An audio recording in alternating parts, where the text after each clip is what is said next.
象的那样吧？这么多，这气灵光环竟然没有操控上限，这不比死灵术强太多了。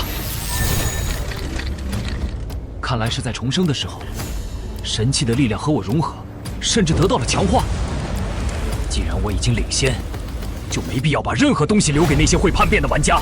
等到游戏降临的时候，无论是他们还是神明，都得死。3个一组，再把尸体带回来给我，让方圆100里内的骷髅都成为我的眷属。3年前，全民参与的现象级游戏《第二世界》降临现实世界。游戏中的财富、等级、装备统统于现实中出现。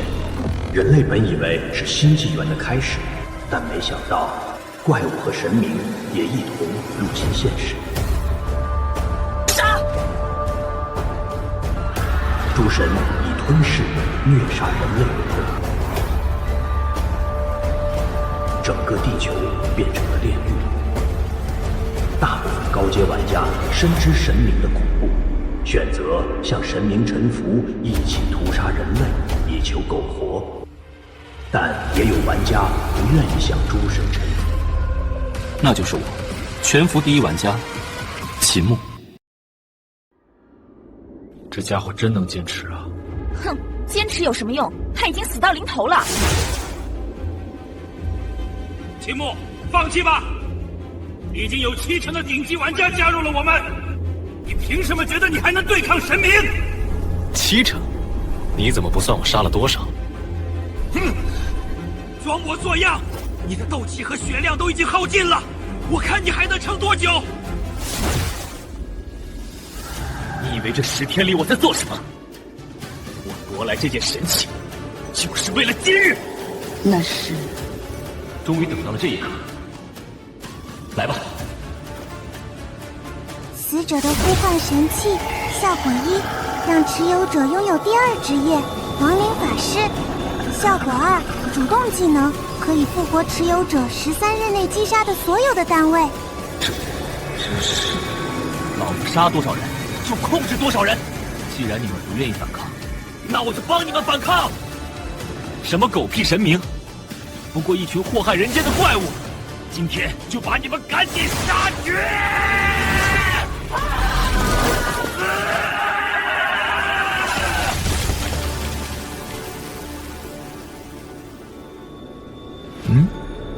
我这是在哪儿？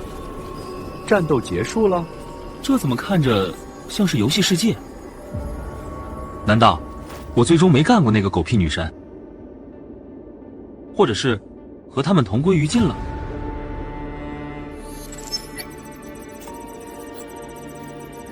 操！我重生了，还是游戏开服前3个月。哈哈，老天待我不薄，竟然还有重生的机会！哈哈哈哈！这一世我不仅有剑圣能力，还知道多个神器的位置。那些背叛人类的玩家也没必要活着了，直接成为我亡灵大军的养分。当务之急是早些拿到能转职成为死灵法师的神器——死者的呼唤，开启第2职业死灵法师。等等，死者的呼唤怎么在我的背包里？这装备连重生都不掉落，怎么还破损了？咦，我的手。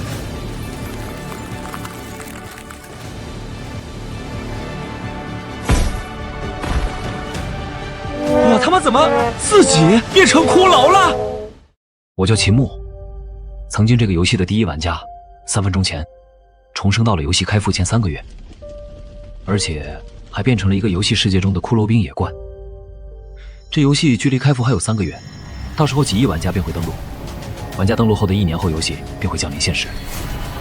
游戏世界中的这些 BOSS 也将化身神明，摧毁现实中的一切。上一世，我以1人之力拼尽全力，也没能战胜诸神。这一世，我必须早做准备。这个时间点，第2世界还没开服。虽然我现在能和重生流的主角一样，提前赚取机遇，升级加点上也会少走弯路，但我现在成了骷髅，也不知道人类剑圣和死灵法师双修的路子还能不能成。算了，走一步算一步了。至少在神入侵现实之前，我要先变得更强。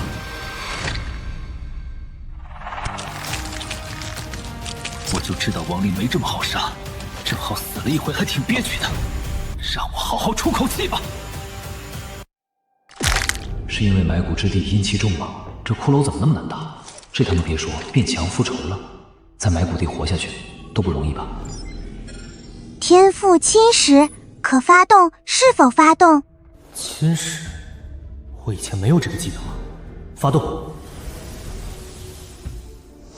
居然可以吸收死去怪物的属性。体质加0.1。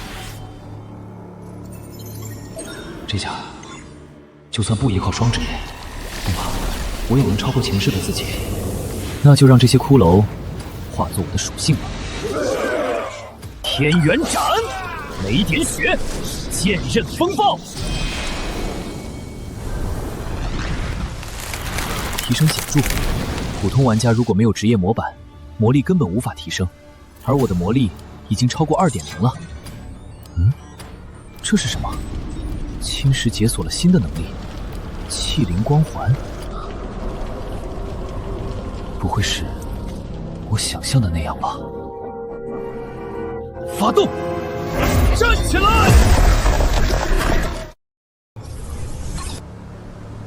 秦牧，弱小的骷髅，等级提升，侵蚀能力提升，现在解锁能力掠夺、奴役。随着奴役的骷髅增多，我的升级效率也显著提升，而侵蚀会根据击杀数来逐渐解锁原属于神器的能力。被我掌控的普通亡灵，皆可突破桎梏无限晋升。自归属于我的那一刻起，便永世福守，誓死效忠。而我即便肉身陨灭，被斩于当场，我亦能自麾下亡灵之躯中夺舍重生，借其形，成其力，永无真正的消亡。原本身为玩家的我，不是不死族生物，这些高阶的能力根本无法使用。但这一世，一切都会不同。只要世上还有一只被我控制的亡灵，我就不死不灭。虽然现在只有最初级弱小的骷髅跟着我吧。等等，现在这个时间点，游戏中那些亡灵 BOSS 都应该没有成长起来。那我如果击败 BOSS 的话，岂不是能提前把神明也纳入我的麾下？亲手打造了无上至宝《王者的呼唤》，执掌幽冥亡灵权柄的安达曼努斯，此刻深陷在埋骨之地的封印中。在游戏降临后，他便以大肆吐露人类的血腥方式，踏过遍地尸海，逆势登神。而他下属的亡灵，都和他掌握了一样的登神链路，让亡灵派系成为了神灵中人数最多的派系。如果我能在他还被封印的时候就奴役他，这样在日后入侵的时候，神灵阵营几乎会少整整一个派系的强者。他的亡灵军团更是能够为我所用。既然如此，就要变更策略了，扩大狩猎的范围，找到亡灵之神的封印，奴役安达曼努斯。现在我已经在埋骨之地铺开了我的眷属，他们组队狩猎落单的野生骷髅不可能是他们的对手，但在西南方已经有9只骷髅失去联系了，那地方一定有古怪。结合，向西南进发。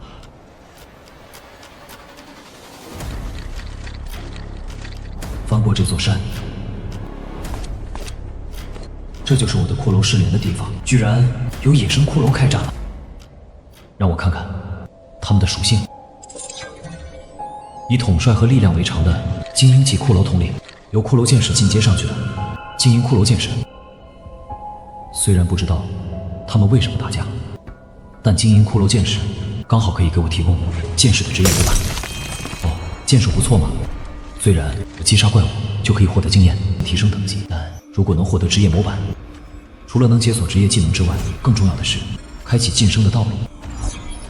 无职、职业级、精英级、勇士级、王级、史诗级、传奇级，每10级一个跨度，只有在达到传奇之后，才能点燃神火，成为神灵。而最适合我的职业，毫无疑问是和前世有相同记忆的骷髅剑士。这个模板我志在必得。现在的我依靠属性可以和精英级媲美，但比他们少个技能，正面对敌并不明智。要等到他们两败俱伤的时候。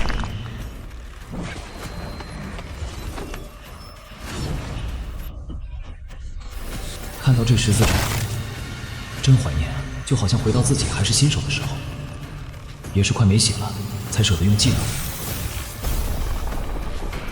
骷髅剑士处于下风了，得找准出手时机。这家伙怎么渐渐都冲着下三路去的？可惜骷髅没有要害，则不然就反杀了。但现在骷髅剑士只有10%的生命值了，轮到我出手了。你这也算剑士吗，小子？这精英剑士模板你把握不住，得让你木哥来。趁着骷髅统领暂时倒地，要赶快拿到骷髅剑士的人头。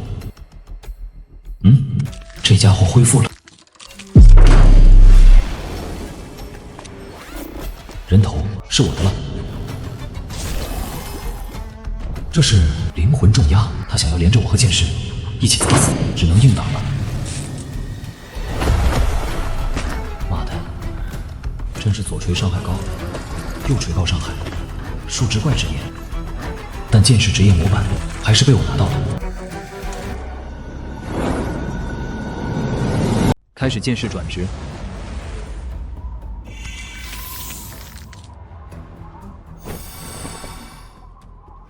职业模板融合中。等等，转职的时候我不能动。你不要过来啊！拦住他！快呀！还有85%，最后一点了，99%，他要过来了！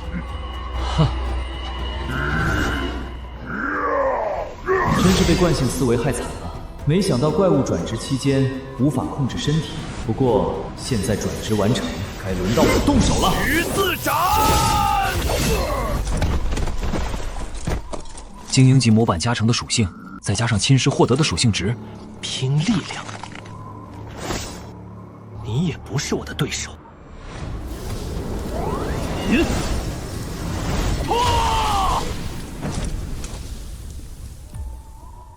等级提升。说起来，我其实没到融合精英级剑士的等级。系统日志里写了是神器的功效，让我可以跨等级直接融合模板。侵蚀果然又衍生出了新能力。上次给我发了奴役，这一次的是您可以消耗经验，将您已经控制的同种族2个亡灵合成为更高阶的职业，最高不超过您的职业等阶。果然，那这样我的普通骷髅都能晋升成职业级骷髅，不至于像刚刚那样被骷髅统领一甩死一大片。但在使用晋升之前，先得把你们奴役了。这晋升功能还挺方便，但产生出来的职业是随机的。现在有33个骷髅战士，14个骷髅弓箭手，还有1个骷髅法师。施法职业果然金贵，还有56只普通骷髅，希望能多出些法师。这下总算有军团的样子了。不过在这西南侧，死亡魔力的浓度果然要高了很多，怪不得能诞生精英骷髅。难不成我要找的神就在这里？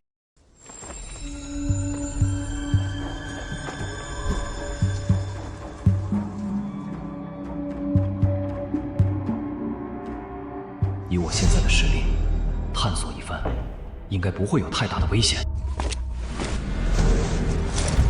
谁？你意思是死亡峡谷有危险？有意思，精英级的骷髅居然会有一定自我意识，可惜还不会说话。但危险，老子找的就是危险，跟我进去。死亡峡谷越深入，死亡魔力的浓度就在增加。僵尸，你先不要出手，先用同等级的骷髅试试。果然，同等级的骷髅不是僵尸的对手。实力实验完了，接下来就看看奖励吧。杀！击杀僵尸给的经验居然比骷髅高这么多，留下一只，最后试验一下毒液。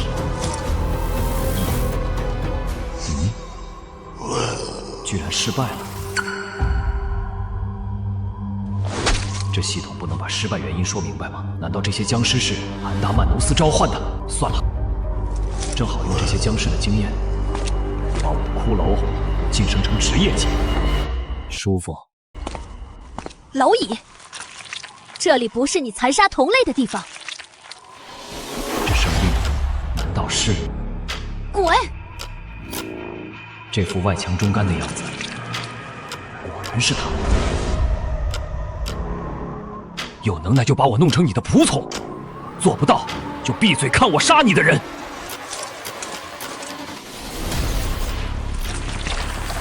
这家伙的性格，要是能控制我，他早就动手了。现在只是虚张声势罢了。一个精英级居然有了智慧，有意思。我倒要看看你能在我的尸潮攻击下坚持多久。这个声音我绝不会忘记，前世我可听他那让人作呕的声音太多次了。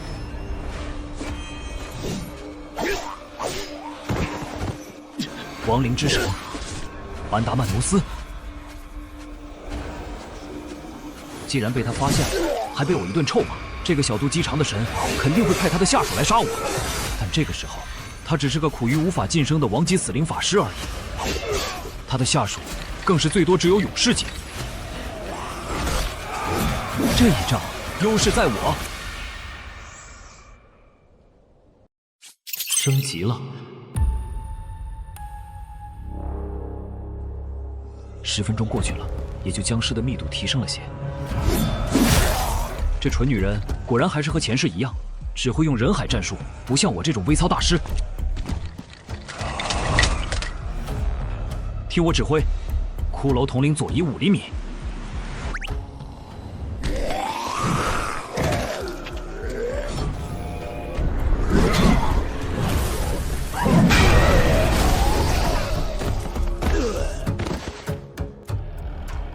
正好这些经验能够将我的骷髅都晋升成职业级。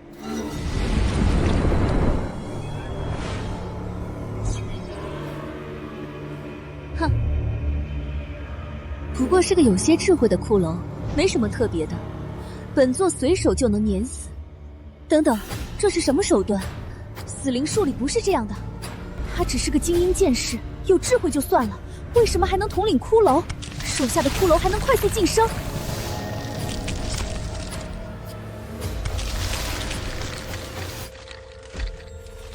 小黑在，峡谷里有个不知天高地厚的小贼，带所有的精英一起，不要拖延，直接杀了他。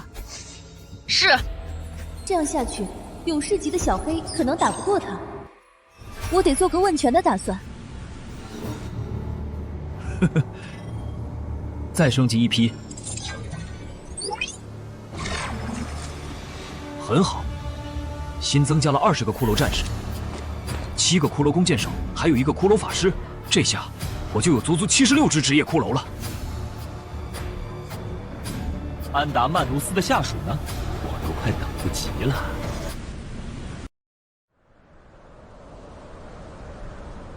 尸潮逐渐散去了，他终于意识到这些普通僵尸只是经验了吗？不对劲，这感觉是……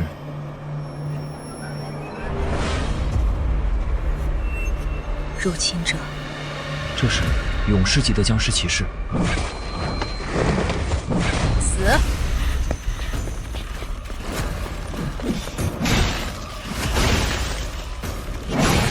普通的骷髅根本拦不住他，动手！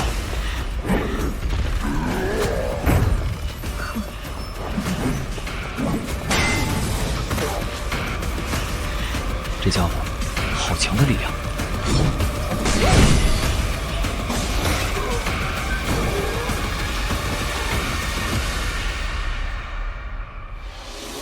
这下棘手了。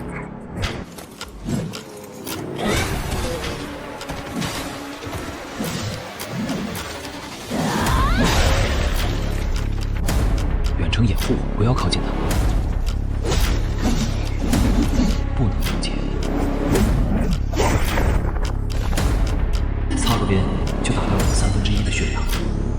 世纪真是跟精英级天差地别，但你也不是完全没受伤。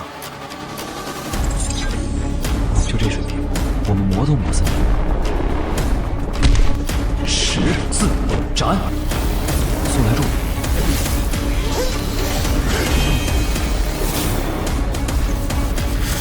你很会打，你会打有个屁用啊！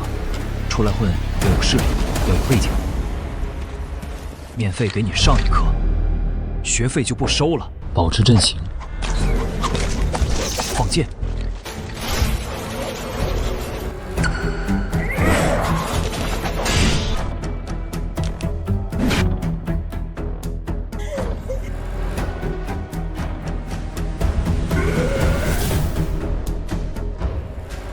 怎样？别求饶了。别逗你黑姐笑了。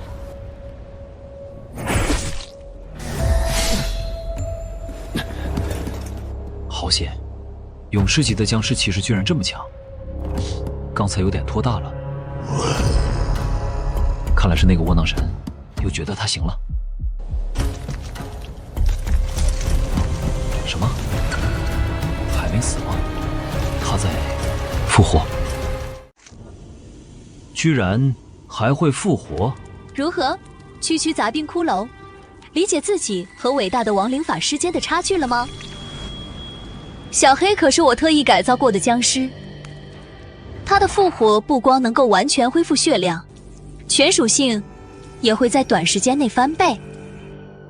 希望你和你的骷髅朋友们能受得住。闭嘴，臭婊子！你，就你这种下属打了顺风才敢出来叫嚣的弱神，还想赢我？无论在哪个世界，无论来多少次，你都只能被我踩在脚下。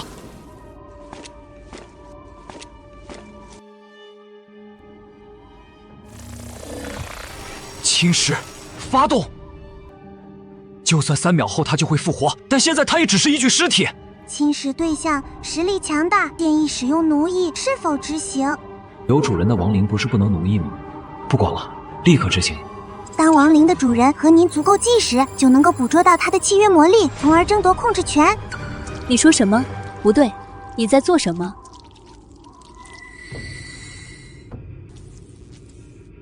这是我和小黑契约的信物，他真在争夺控制权。一个小小的精英骷髅剑士，想要和我这个王级死灵法师争夺控制权，你怎么敢的？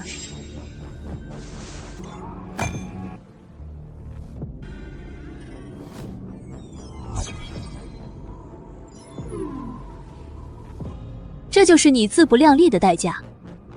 以亡灵之神的名义，我要给这次亡灵争夺添加附加条件：杀戮天平。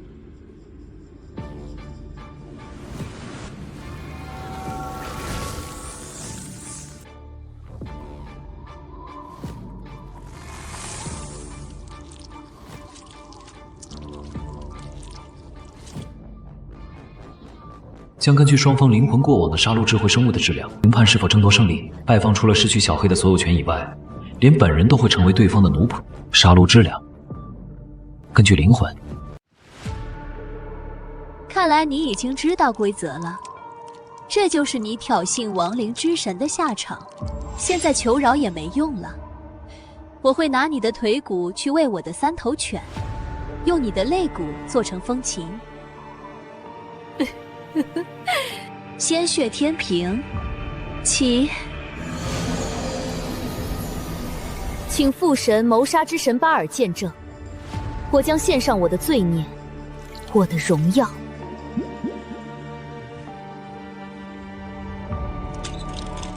不行，要等到4秒过才能响。请谋杀之神巴尔见证，我将献上我的罪孽，我的荣耀。哼，区区诞生不超过10日的骷髅，就算你加上前世，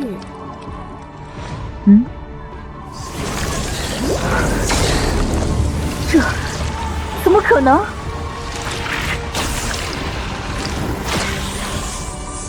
你刚刚想说什么？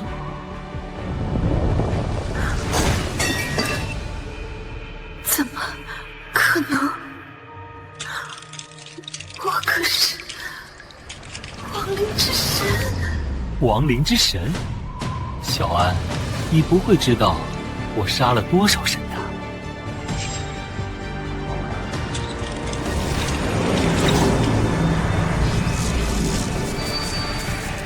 契约生效，叫声主人听听吧。你说什么？不对，这不对！不！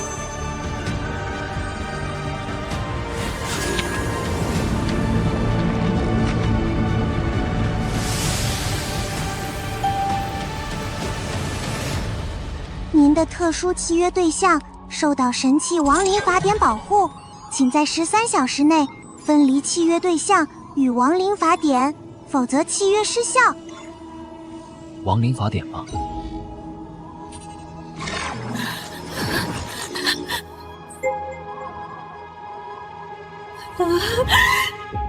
太好了，幸好有亡灵法典在。13个小时，我一定会破解这个该死的血色天平契约。你连进入神殿结界都无法破解。你不会忘了，你的小黑也成了我的仆从了吧？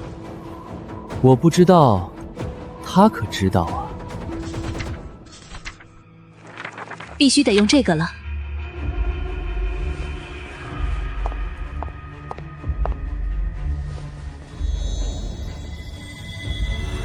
我绝对不会做一个骷髅的仆从。该死的骷髅怎么可能杀过那么多神？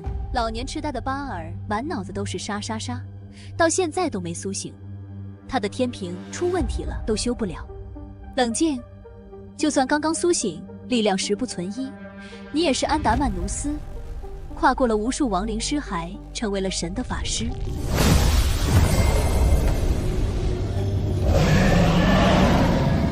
将大局逆转吧。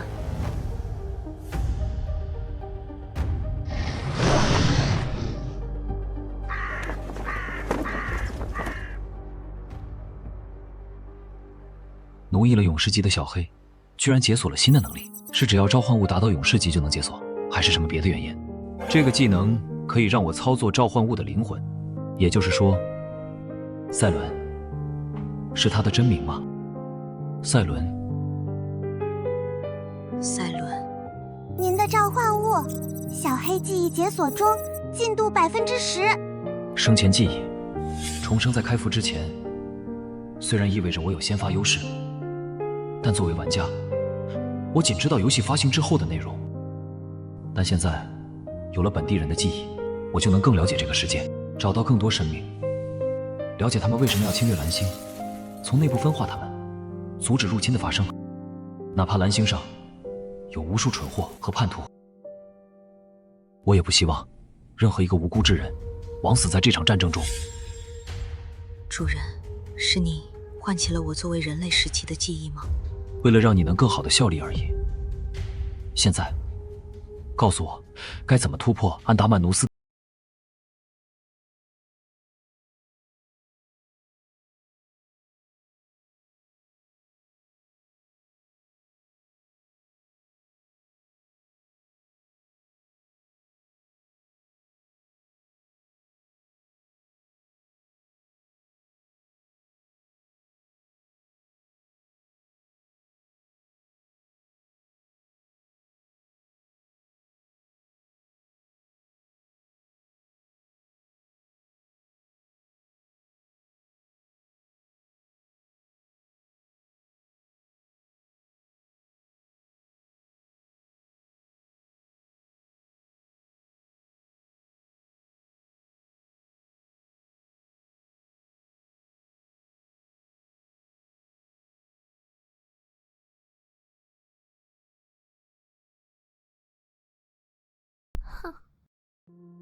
他不会很强吧？放心吧，他……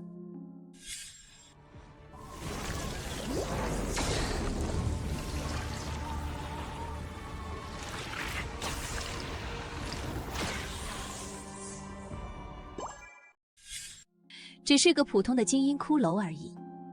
优势在我，我去就回。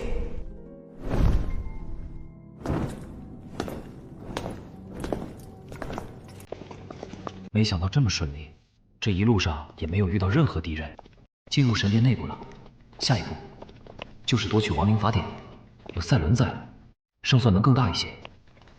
不知道侵蚀对魔法装备能有什么效果？虽然我现在的属性已经和前世的35级时相差无几，但据赛伦所说，安达曼努斯已经达到43级，而且是一个诡计多端的正统亡灵巫师，不能掉以轻心。赛伦，怎么了，主人？这家伙没有在神殿内部布置任何防御措施吗？他的精力主要放在了这些艺术品上，而我负责他的安全。没想到这家伙还是个自恋的艺术家。这家伙到底是怎么成为神的？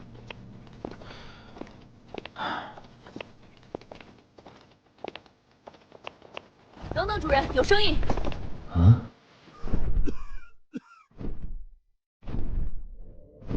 这个神殿里还有其他人吧？僵尸可不会咳嗽。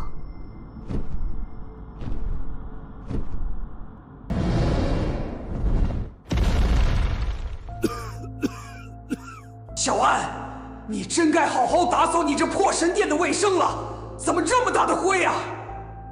你这家伙根本不用呼吸，假装什么咳嗽？还有，不准叫我小安，我很讲卫生。这只是我刚苏醒，而且卫生明明都是小黑的责任。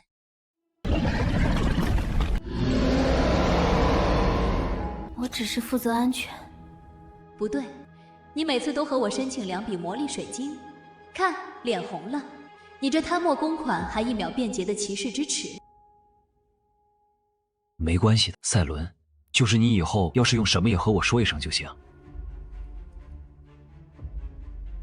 够了！我会杀了他们，然后你得兑现你的承诺。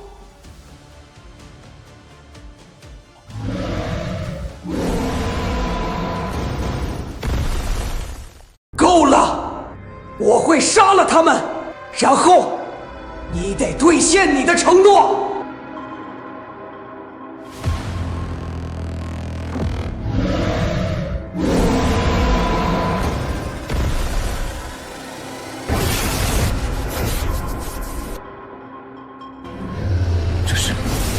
生前身为骑士时的技能守护避阵，亡灵怎么可能用得出来？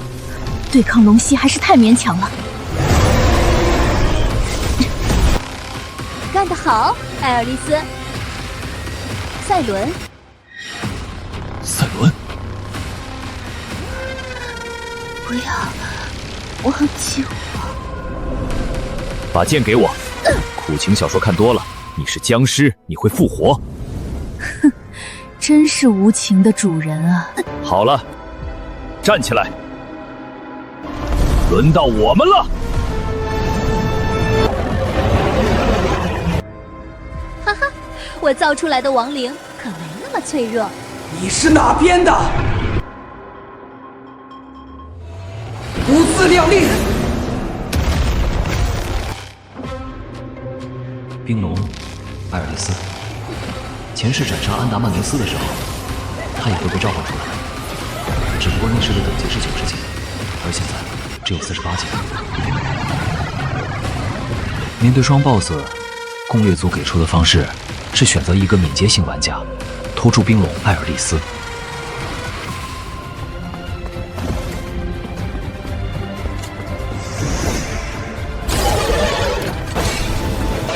不行，我就是那个拖住他15分钟的敏捷型玩家。上吧，主人！作为召唤我的他，竟然放弃了自己的主人，会在即将死亡的时候，这才给了我亲手斩杀安达曼努斯，获得死者呼唤的机会。就像这样，但我忽略了一点，这一世我自己还不够强，但是这一世我不是一个人面对这条路。放箭，掩护我打他的弱点！不可能，他不可能知道。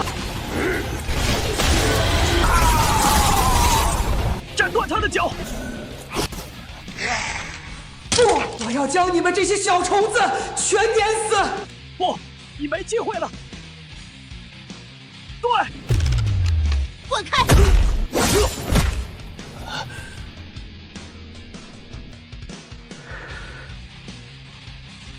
你不可能奴役我，去死吧，骷髅！撞一次就得了，真以为哥截不住一个魔眼？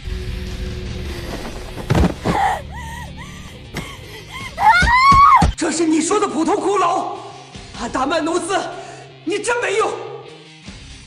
给我断！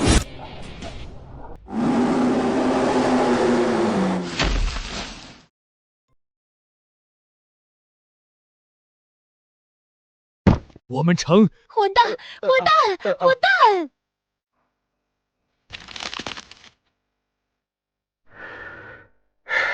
我们成功了！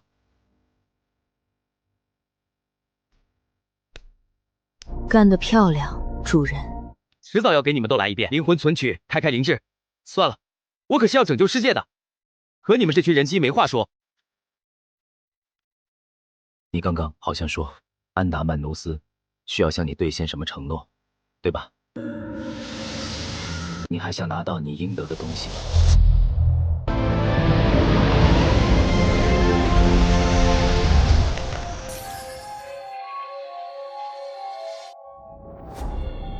等等，这是……主人，他似乎想要找回自己的脚。失去龙角就失去力量，但上一世没这么严重。好，我投降，我认栽。安达曼努斯身边还有别的守卫吗？说了我能活吗？我说，没了就我一个。安达曼努斯的具体位置？说了我能活吗？我带着你们去找小安，能不能放我一面？我有赛伦，带路他就够了。不够。他和安达曼努斯的契约已经断了，因此他感觉不到安达曼努斯正手忙脚乱地收拾自己的小窝，准备跑路呢。你倒是把它卖得干净，但没关系，只要我对你使用。等级差距过大，无法奴役。看起来，骷髅先生控制赛伦的手段也没有那么无所不能。好，我放你一马，带我找他。爽快，您真是我见过的最爽快的骷髅了。你知道我没准备放过他。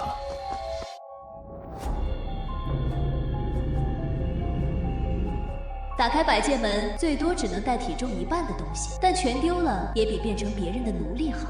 要不是我刚刚苏醒，我的眷属都会归来，他怎么能把我逼到这一步？小安，你还有脸回来？等等，为什么你和我的契约还在？动手，快动手！你也出卖我？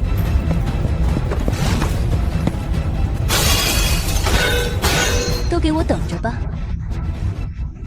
嘿嘿，你们都是你们逼我的！你们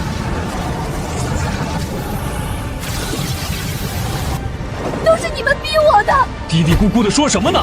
扁他！亡灵法典，我没事。你们没有打破这东西保护的方式吗？没有，没有。终于有个不会背叛我的东西了。那就得让我试试。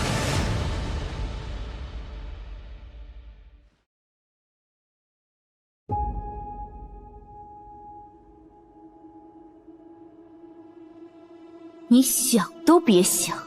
看来失去了一切的安达曼努斯小姐没有失去她的斗志，输给一个普通的骷髅，让你很难接受，对吗？多说无益，亡灵。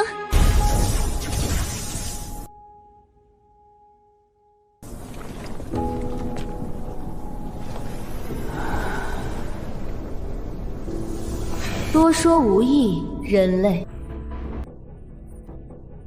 是啊，多说无益。你之前那些表现，差点让我觉得你没那么烂了。我想要打败你，都不用剑。狂妄！阶段1，念力控我。和安达曼努斯的战斗是人类玩家和神的第一战，也是伤亡最多的一战。事后，我无数次回忆这一战，想要做得更好，想要救下更多人。经历了那么多的叛徒，我都快忘了我为什么而战了。谢谢你让我想起来了。你这家伙在说什么呢？别那么多废话！你这家伙在说什么呢？别那么多废话！阶段2，死灵魔力雨本来应该还会召唤冰舞，用冰焰轰炸，但现在只有魔力雨了。所有近战职业都会想要在这个阶段接近它，因为它要引导释放，一旦近身就能够重创它。靠近吧，只要你靠近了。因此，他在近战的范围设下了一个触发式的陷阱。他上当了。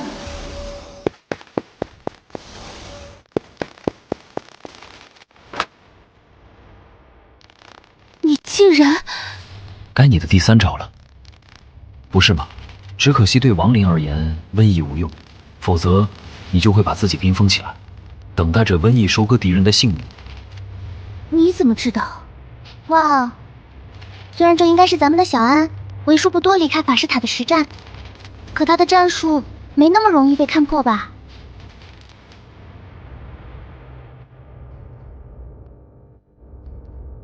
当安达曼努斯开启血之天平的时候，他的质量如同一座高山。安达曼努斯赢不了他。一座高山，所以他就召唤我过来，还说只是个普通的骷髅，那他活该挨这顿打。这次，你别想躲进那个冰壳子里面了，亲事。为什么你非要缠上我？不要！等等，你的魔力为什么和我的那么相似？成为我的眷属后，你自己去探索吧。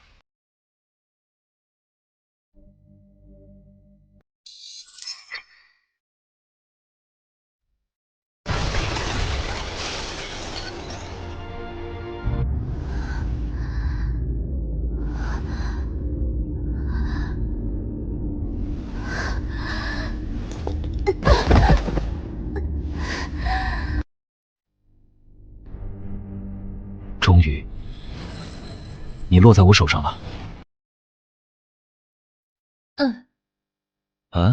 他的魔力和我如此的相像，却又更加凝练和老道。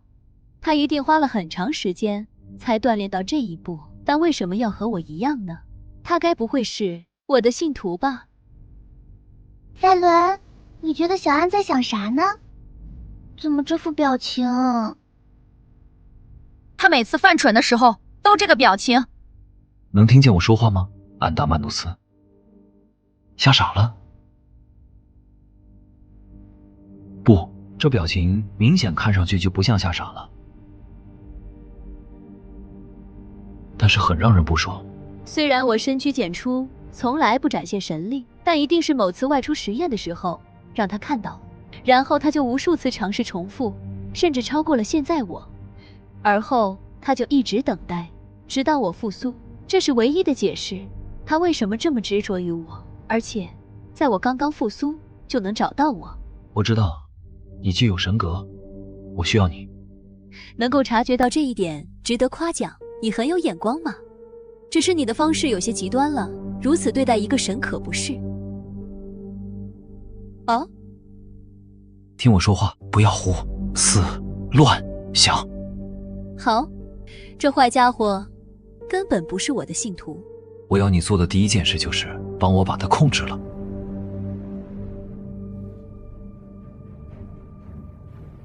没有问题。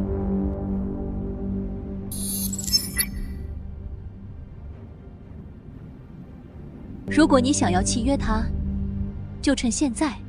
你怎么知道我需要魔力？分析你魔力的构成，能够清晰地发现其中重视数量、持续性和兼用性的术式。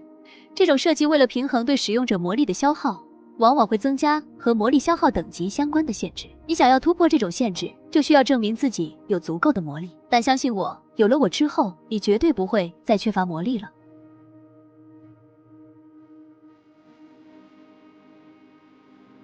毕竟王者的呼唤是他打造的神器，他能够察觉到其中的改良空间，再自然不过了。但他目前展现出来的性格和日后那个神真的完全不同。先把埃尔利斯控制住，再研究安达曼努斯身上到底会发生什么。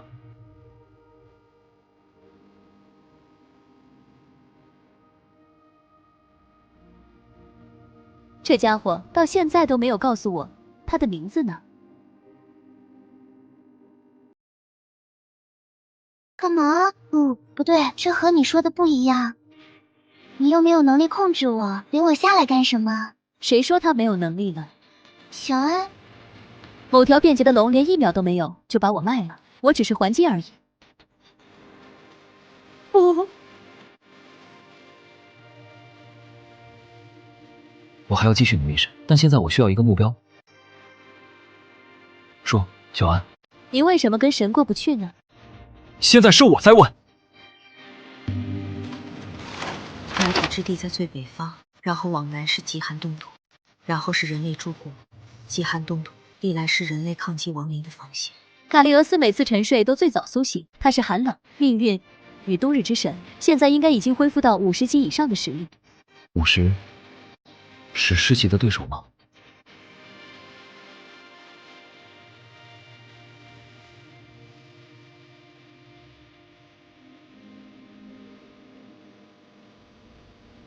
虽然现在的实力可能不够，但如果不去，在埋骨之地，我的实力提升也很难再提速了。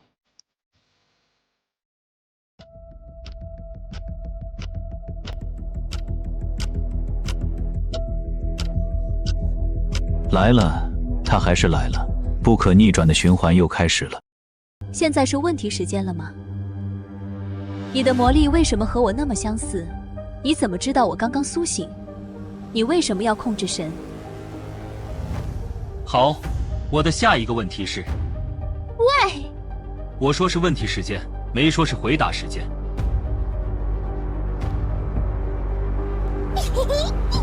好，我要你们给我讲讲你们的生平。所以，你从来没有过侵略人类世界？干嘛？不是亡灵就会入侵的。我们有自己的生活。他从来打不过卡利俄斯，只能派手下去乱葬岗和古战场刨尸体。那他的击杀质量是怎么算的？亡灵内战和死于魔法实验的小白鼠。那他是怎么回事？我成神后旅行人类诸国，他重伤被队友抛弃在战场上，求我才转化的他。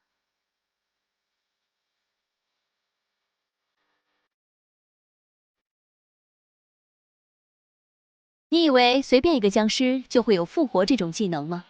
你不知道我倾注了多少心血打造它。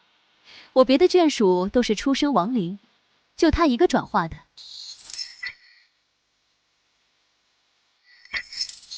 总觉得他说的是实话。那你日后会入侵人类吗？在家做科研没意思吗？人类每天的自然死亡早就够我用了，我没那么闲。那么，他们日后为什么会入侵蓝星呢？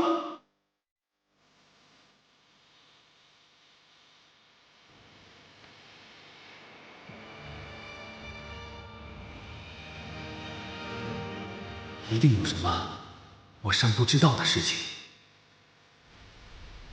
如果为了拯救更多人而战，那么最好的方法就是让降临根本不会发生。你是不是窥探过未来？在有预言术存在的魔法体系里，窥探未来不是什么罕见的事情，但如果仅仅是一个片段，很可能让你产生误解。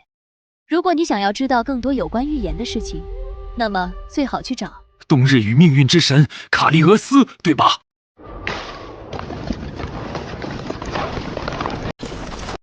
终于到了极寒冻土。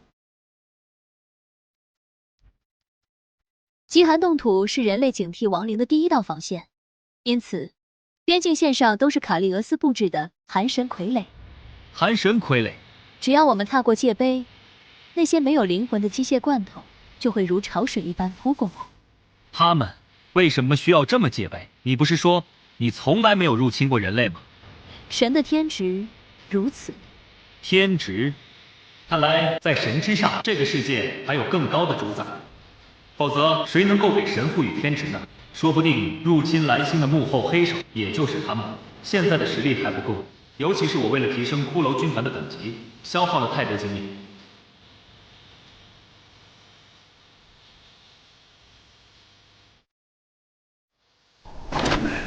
等等，你们听到了吗？主人，请站在我身后。那我呢？我，准备好法术，迎接冲击。虽然离开埋骨之地的时候吸收了更多的魂，但也没超过500名职业骷髅。最大的问题还是我个人的等级。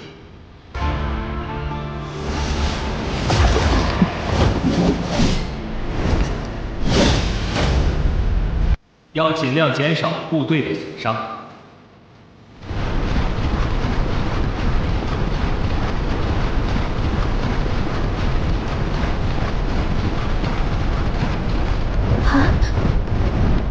但这个数量太多了。他们停下来。埋骨之地，新的王者。你是？卡利俄斯，这个声音，前世我好像听过。前世不光有怪物的入侵，蓝星环境的剧烈变异，实际上杀死了更多的人类。寒风。而每当这个声音响起时，地球的温度就会进一步下降。原来是你。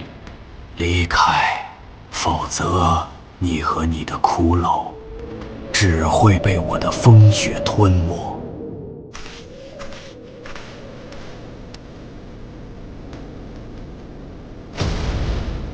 如果你把这具傀儡送给我，也许我会考虑考虑。好，我们撤退。你就让这个老冰棍，请。别说话，我已经拿到想要的东西了。小安，你知道你为什么会输给我吗？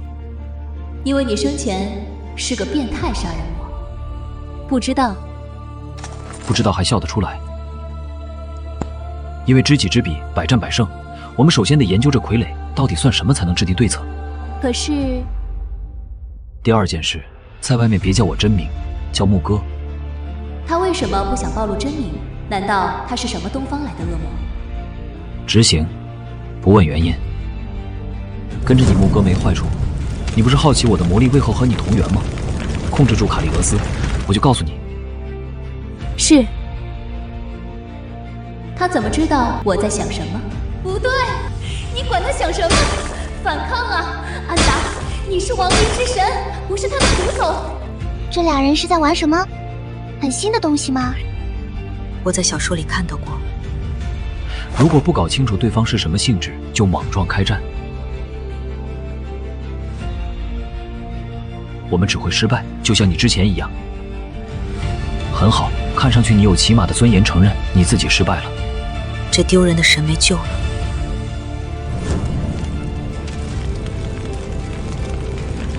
对傀儡使用侵蚀的效果，居然能够练成一件装备。这也就意味着寒神傀儡实际上是一件装备。能不能用来给我的眷属装备呢？来试一试吧。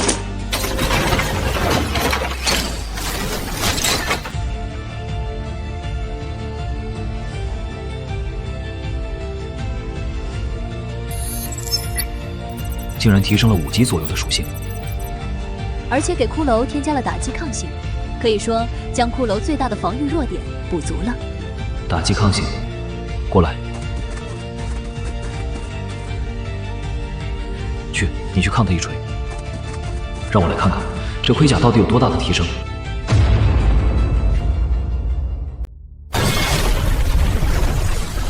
挡住了吗？挡住了。那看来这个寒神傀儡制作的盔甲确实有用。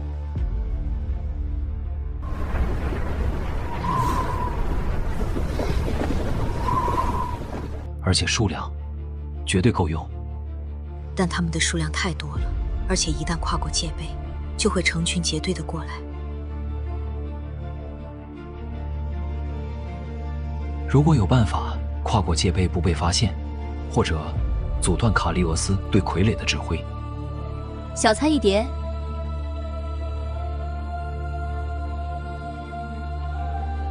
卡利俄斯每天中午都要开启预言，在开启预言的那1个小时里，他会对傀儡失去控制。现在距离正午还有1个小时，届时傀儡就只会被动执行界碑发出的指令。也就是说，我们在这个时候入侵，打的就是一群散乱的铁傀儡而已。而且界碑发出指令的范围有限，来的傀儡数量也是有限的。这规律你是怎么知道的？那当然是本神的智慧，是他之前履行人类国家时利用过的规律。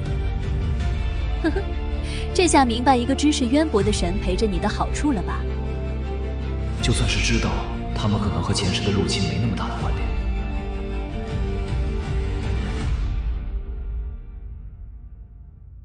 我还是做不到把他们当作朋友。做得不错。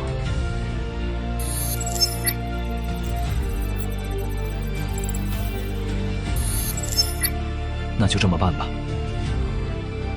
能够大幅提升骷髅生存率的装备，对通过这里至关重要，否则只会被无穷无尽的傀儡淹没。武士一道，将我的眷属全部武装后，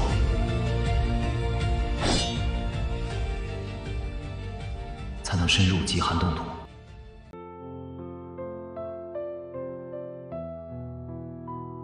在这位新主人唤醒我的记忆的时候，我同样感受到了他的记忆。他只要认定的事情，就绝不放弃，但也很孤独。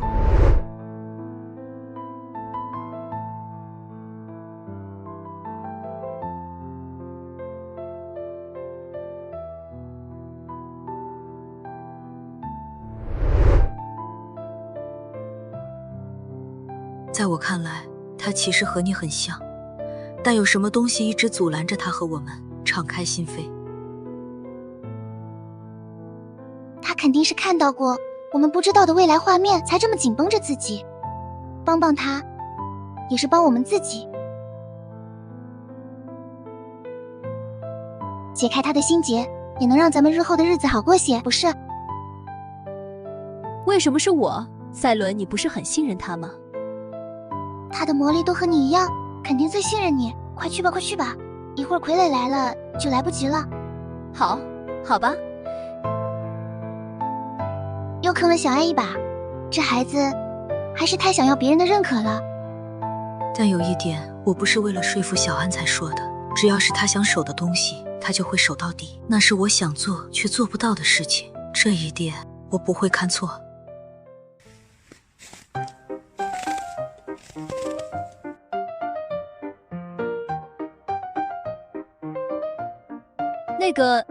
那个牧歌，不是你让我这么叫的吗？装嫩的神，你们的对话我都听到了，就知道瞒不过你的契约，但我们是真想知道，你到底在未来看到了什么，才会变成现在这样？你真想知道？真想，我们也想知道我们被绑上了怎样的一条船。但我现在还没法信任你们。那好，但我可不会等着你突然说相信我的那一天。我以安达曼努斯之名起誓，我会让你相信我的。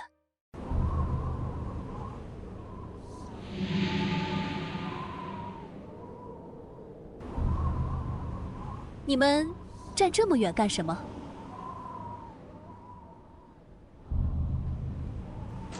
你不是让我信任你吗？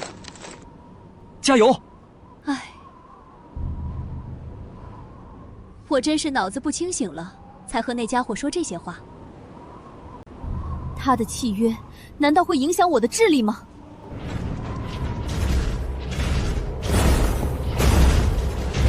来了，亘古黑暗。亡灵法师这个职业，除了使一系之外，还有死灵、寒冰和腐败三系。由于亡灵不受岁月的限制，亡灵法师多半都会同时掌握全部的法术体系，腐败毒云，以此来达到自我控制和输出的全能性。用生锈延缓这些铁罐头的行动，然后用高贯穿力的法术直接攻击核心。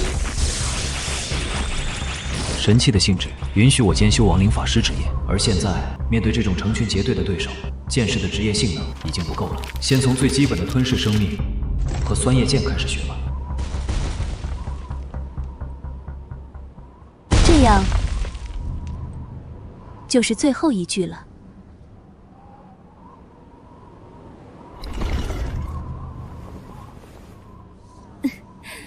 看来我的实力还是没问题的嘛。这家伙太变态了。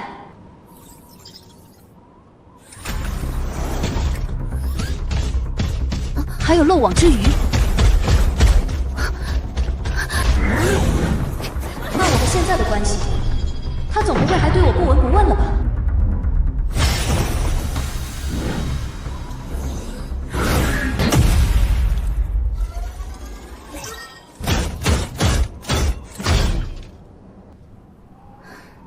别玩了，安达，只有1个小时的时间，杀完了过来帮我们搬。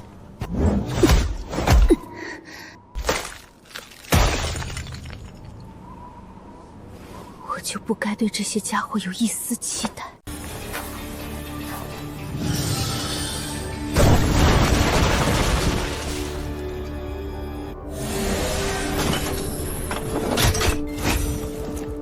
不舒服啊？不，我说过会让你相信我，我说到做到。是吗？呵呵，这家伙开始被我迷住了。等到他彻底被我拿下的时候，我就会让他解除契约。小安彻底没救了。这就是最后一句了。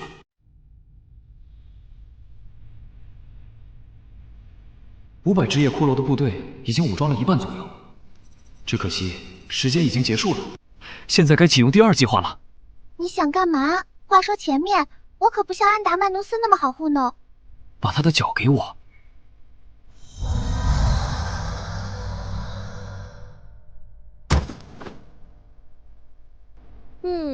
没接住。喂，那可是我的脚。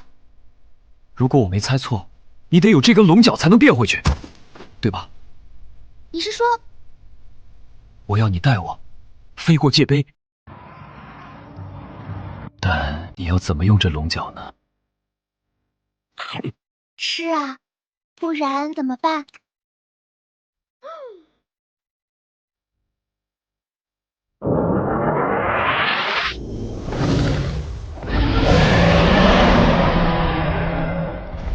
我的力量又回来了，居然只降低了1级，切，居然挣脱不了他的契约。你刚刚是不是说了什么很大逆不道的话？才没有哦，主人。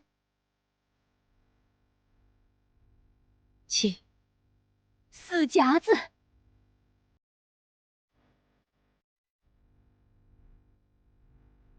奇怪，主人是在好奇卡利俄斯为什么毫无反应吗？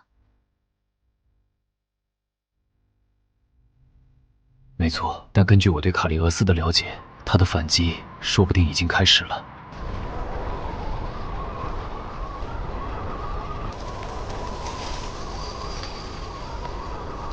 一旦进入他的领地，真正拖垮我们的可能不是寒神傀儡，而是温度。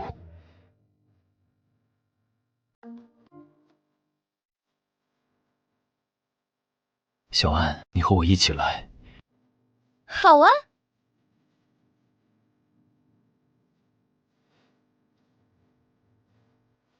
如果发现里面的气温对亡灵也有影响，我们就还需要准备抗寒的魔法。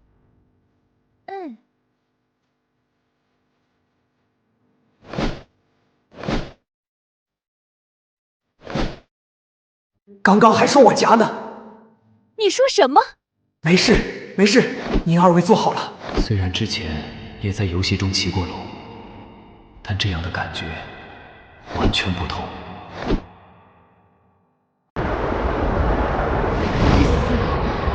怎么会这么冷？木哥真抗冻了，这么冷都一声不吭。木哥！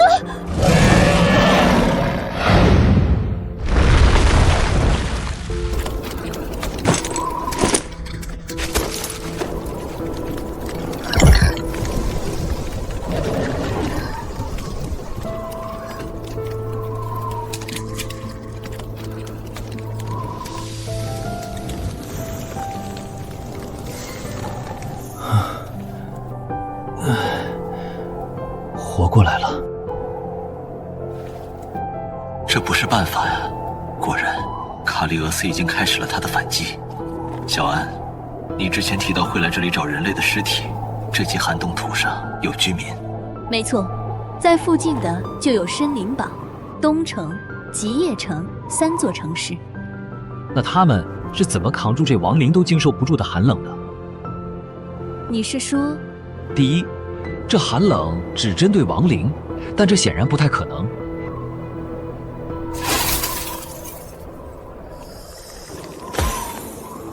刚刚经过的那条河也已经封冻，这是整个环境的温度下降。那么第二，就是那些人类身上或者城镇里有特殊的御寒手段，而无论是哪一种，我们都可以在人类的城镇里找到它，解析它，破解寒神的严冬。没错，凑齐了铠甲和御寒，攻城的条件就齐全了。而到了万不得已的时候，也可以通过这里的居民补充兵源。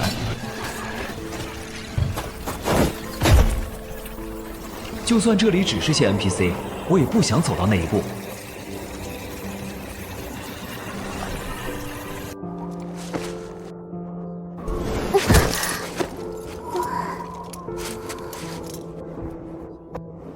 停着干嘛？耗得越久，魔力消耗就越多。得赶紧找到城市。如果我没记错，深林堡就在这个方向。终于看到了，差点又被冻成冰一次。这么冷的天还在值守，看来和我想的一样，人类有独特的御寒手段。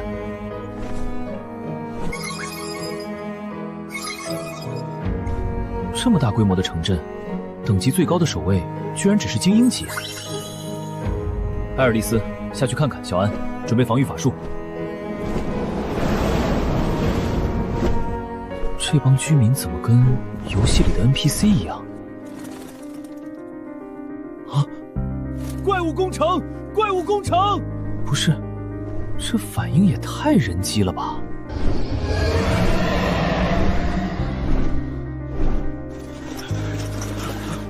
该死的亡灵法师，竟敢入侵寒神庇佑的深林堡！离开这里！小安，你之前来的时候，他们也都是这副表现。他们身上没有任何魔法侵蚀的痕迹，都是活人，但怎么一个个都和傀儡一样？小安说过不让亡灵入侵，是卡利欧斯的天职。难道是因为尚未估测，这些 NPC 都还是尚未激活的状态？那说不定可以用这句话来激活。诸位，我是从东方震旦来的冒险者，你们有什么需要帮助的吗？原来是远道而来的冒险者，欢迎来到深林堡。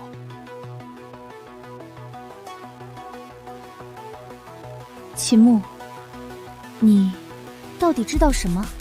远道而来的冒险者，您竟然降服了巨龙，真是太强大了。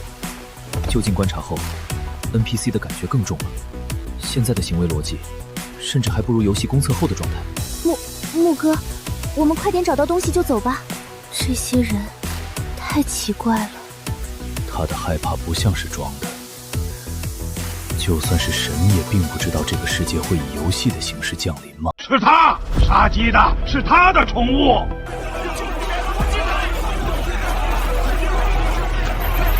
天下的冒险者，还我的鸡！就不该放他们进来。不是，真是人机。说谁是宠物？本来我还觉得我不能像你们入侵时那样毫无底线，但杀一群 NPC， 我可是一点负罪感都没有。艾尔丽丝，你想怎么做都可以，我只有一个要求，不留活口。我就等着你这句话了。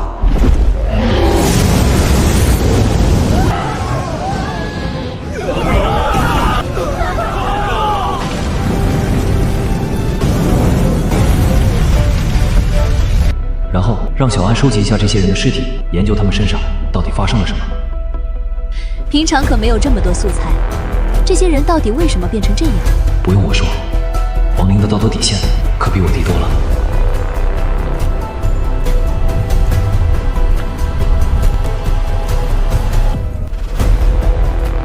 不用消耗经验给骷髅升级，我的升级速度果然快了起来。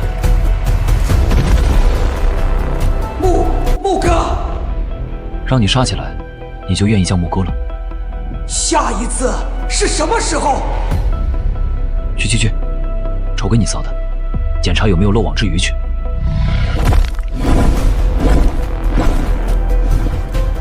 木哥，我有2个发现。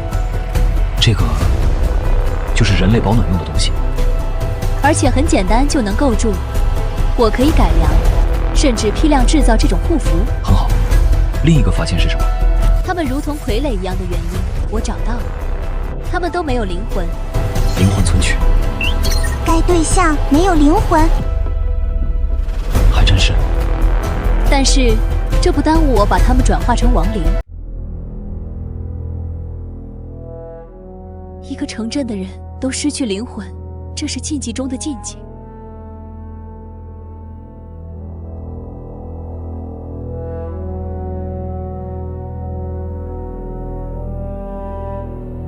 他到底在和什么东西对抗？即便预料到了会见到这副景象，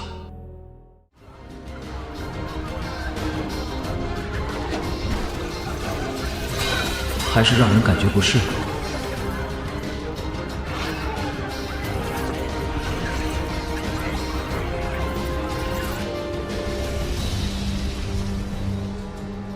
怎么，事到如今，你还会心生怜悯？哈哈哈哈哈！你不是个合格的亡灵，心有怜悯可对抗不了那些叛徒。木哥，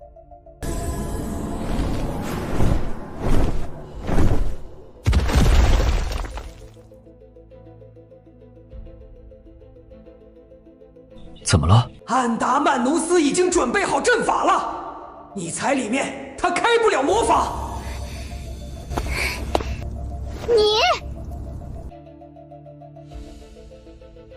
你也一样，你那4只大爪子都快把我刚画出来的法阵踩没了。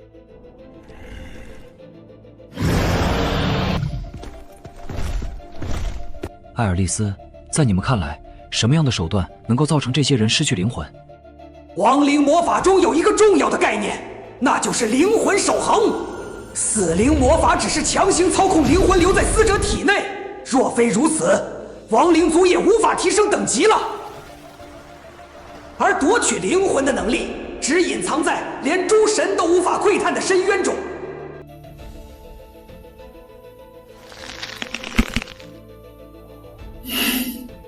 准备好，这些亡灵就要来了。是，卡利俄斯大人。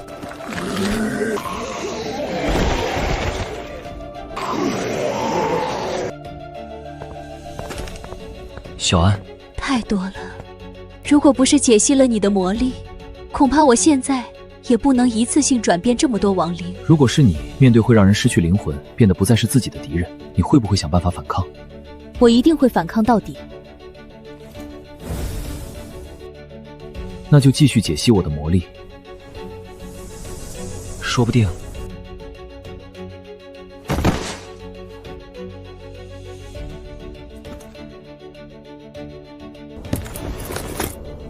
这魔力中就有破解夺取灵魂能力的方式。转化出亡灵后，挨家挨户收集护符的速度快了很多，但没有灵魂的亡灵无法继续提升实力。这些僵尸皮糙肉厚，正好可以做冲阵的炮灰。小安，你和我留在这里，解析我的魔力。艾尔丽丝，你带着这些护符回去找赛伦和我的眷属，让他们明天中午来这里，守住这座城。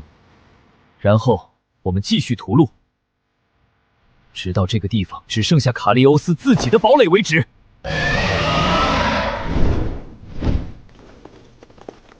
我们开始吧。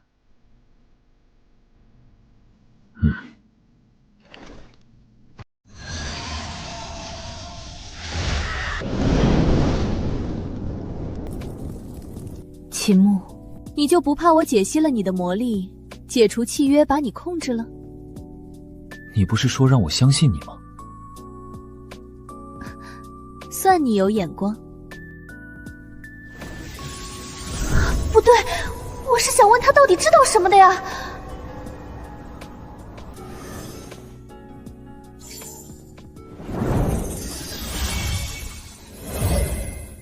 等等，这是谁留下的信息？小安，解析完成了。小安，完成了。你这看着不像是完成了，看着是我快死了。小安，无论你看到了什么，你都可以相信我。我们的时间虽然紧迫，但还没到最后时刻。我看到了我自己，被不知道什么东西被抽走了灵魂，毫无还手之力。那在我的魔力中，是不是有对抗这种抽取的方式？如果有，那么基本就可以确定前世的安达蒙努斯是被控制的，而他将反抗的希望都寄托在神杖中，才让我能够借用这力量。理论上来说，难道那就是你一直想要对抗的敌人？你创造出这么复杂的术式，就是为了对抗他们？我创造的，他这么想，那就逗逗他吧。没错，这就是为什么我尚不能信任你们。面对那种恐怖的敌人，谁的忠诚都需要怀疑。对，尤其是艾尔丽丝那种墙头草。而你，我确实想要相信你。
了。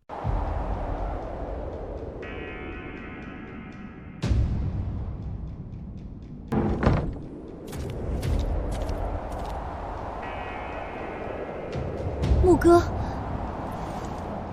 我也感觉到了，艾尔丽丝被袭击了。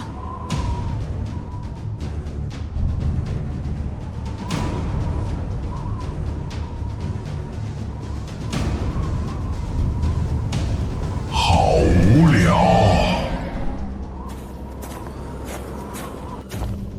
刚刚能爽喷一拳，现在不光只能飞，甚至还得等底下这些慢吞吞的僵尸，烦死了。不过小秦那家伙只说让我保护这些僵尸，那我提前清理树木，防止敌人埋伏，不也是一种保护吗？区区小秦，若是没了契约，他根本不是本龙的对手，他还能管我烧树不成？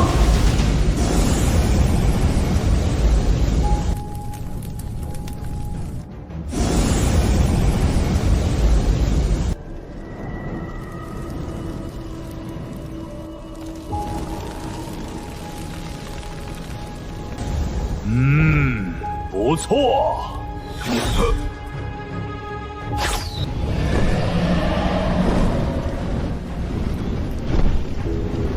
该死的亡灵，害我们得了噬魂症还不够吗？居然还要放火烧山！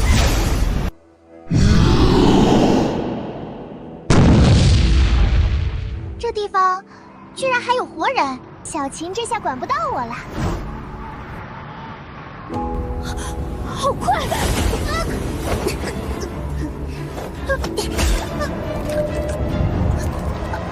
冰龙变成人形了。小虫子，你为什么没得你说的噬魂症呢？说出来，我也可以放过你。不止一人吗？去死吧！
一会儿有人来问你们。所以说，他们把我们当成是噬魂症的罪魁祸首，袭击了僵尸队伍。没错，你可不能怪我没保护好，他们毕竟那么多人呢。那周围的森林为什么烧起来了？可能是法师的火球点燃了吧？是他在空中喷火，我们以为被发现了才攻击的。你又没说我不能烧，他还说着区区小秦什么的。距离公测开始还有70天，他们不是玩家，其他城镇来的 NPC 冒险者吗？调查噬魂症，看来丧失灵魂情况应该只是极寒冻土上的特例。我不想用惩罚亡灵的能力的，艾尔丽丝。区区骷髅，小莫哥，都是他们听错了。这是你逼我的。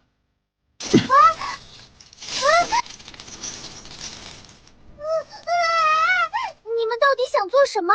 我才能提问，明白吗？第一个问题，谁给的你们委托？我们是从工会接的任务，没见到雇主。你干什么？我已经说了。不够。我们确实刺探了雇主的虚实，不是我们王国的本地人。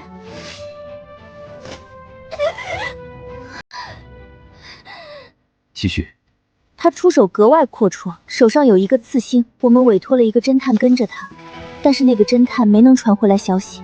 我们知道的已经都说了，图样在我的包里。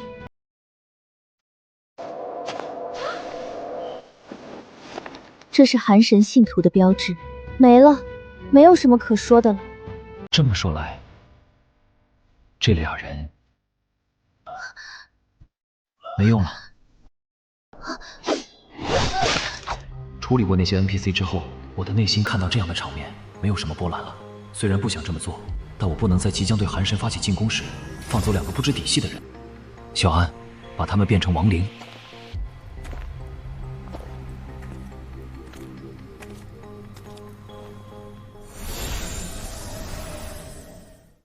我们稍后再见。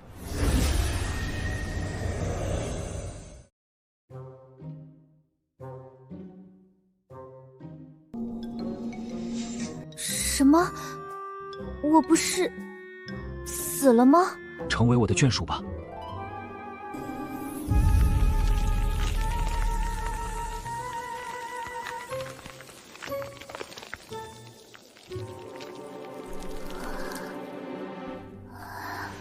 我们没死。不对，是变成亡灵了。如你们所见。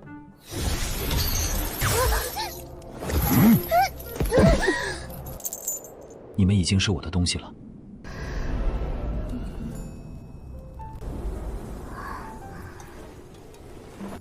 你看，牧哥对我们还是温柔多了。我还被捆在树上呢，你这家伙在说什么呢？是你先惹牧哥的吗？完了，亡灵的未来完了。归队吧，和僵尸一起去界碑外。只要我做到了我想做的事情，把你们变回人类，也是有可能的。是。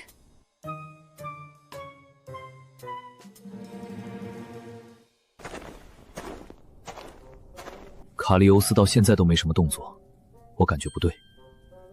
他肯定已经知道了森林堡沦陷，但我们到现在都没看到一具傀儡。他有可能将傀儡分散到了各个城中防守。如果是这样，那太好了，这样我们就能逐个击破他们。无论他采取哪种策略，只要靠近森林堡和僵尸，都逃不过我的监视。那么现在只需要继续扩充我们的军力即可。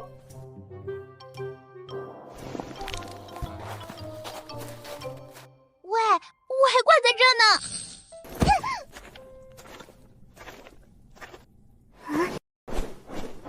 秦牧，你太坏了！继续和我去清理那些失魂症患者，去不去？去。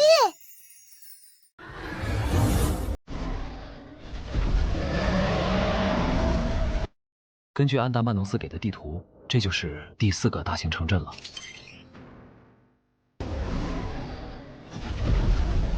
停止分配经验给骷髅军团升级后，我的等级也提升了上去。居然还有几个高等的职业者也患了失魂症，死在艾尔利斯的龙焰中了。我也终于解锁了剑之勇士的技能闪光。但令人担心的是，在这4座城内从未见过寒神傀儡。唉，看来卡利欧斯做出了最保守的选择，他选择将全部的主力收缩在城内。也好，这样我也可以集合我的主力。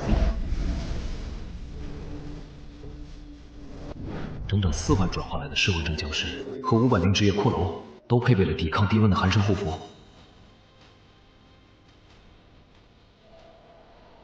是时候发动总攻了。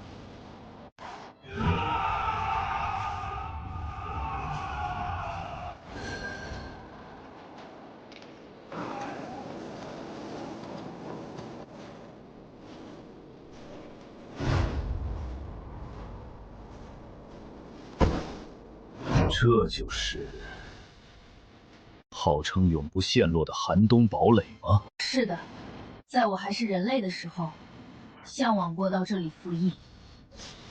等等，主人，有人出城。埋骨之地的新王，我们又见面了。主人小心！如我所料，你并没有遵守和我的约定。新王，你失信了。怎么会呢？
来调查呢？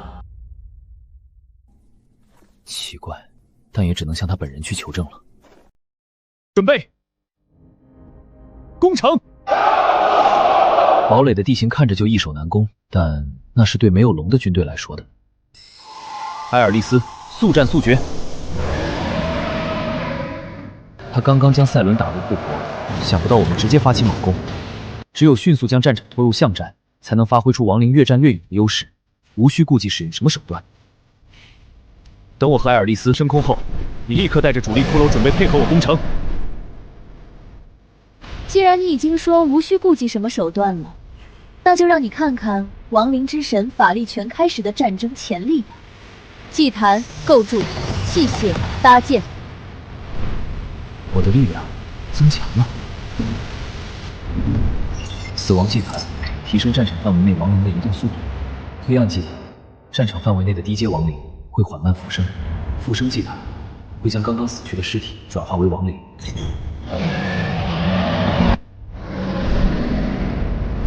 这才是不死族的战争潜力吗？这是安达曼努斯弄出来的工程武器，看上去制造混乱的效果非常，而且能让对方腹背受敌。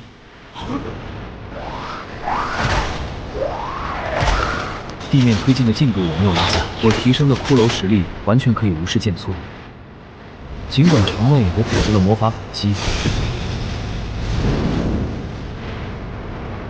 但在安达曼努斯的魔法防护面前，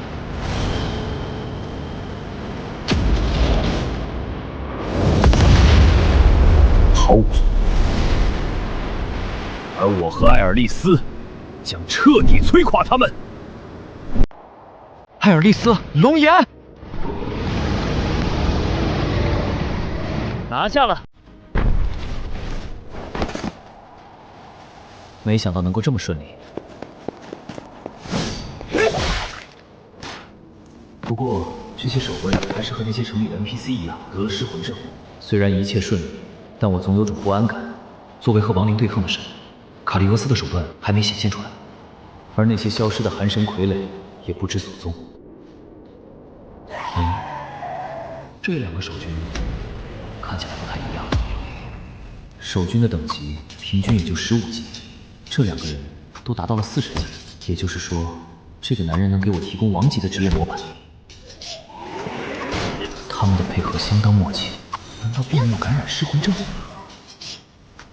不能让他们阻拦了攻城的进度。埃尔利斯，和我一起解决他们。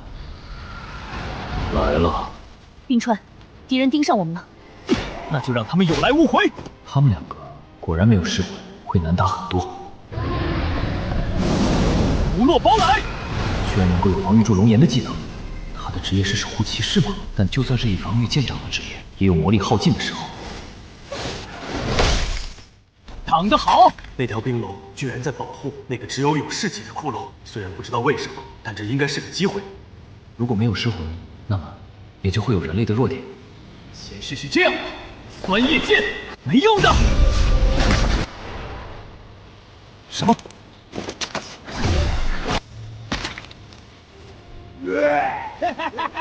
人会愤怒，也会被误导。这些亡灵不对劲。低等级的亡灵不会有这么高的智慧，是有人指挥，一定是他。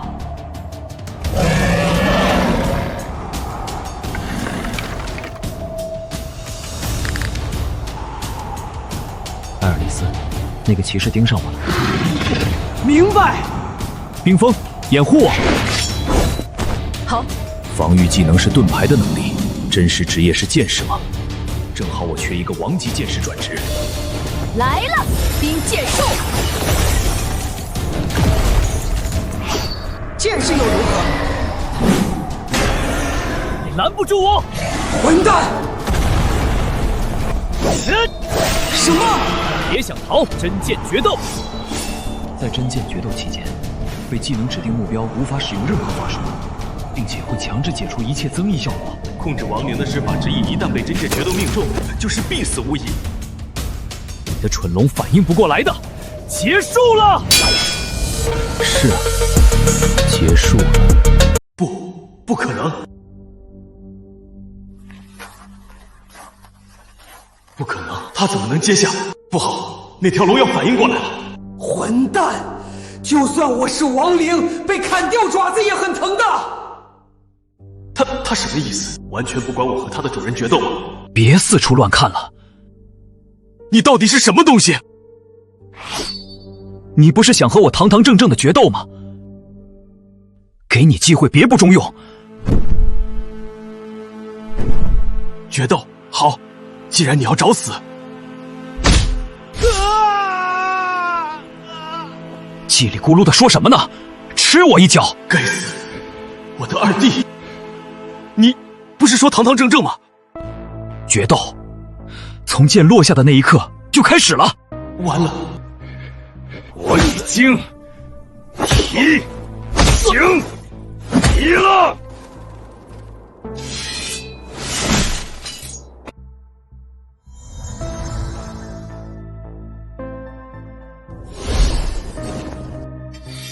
能够斩断龙爪的剑，这可不能放过。凛冬之爪准按金装备特性，断钢皆位格低于此剑的金属之物都会被斩断。果然是好剑。杀了他之后，等着小安布置好的亡灵祭坛，把他转化成亡灵，我再奴役就可以了。不，好了，现在只剩下个法师了。冰川，你们都要付出代价！你们这些不该存在的怪物，都去死吧！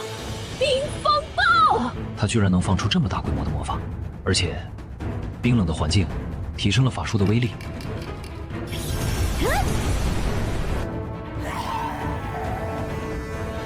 必须想办法抵消。艾尔利斯，用龙眼。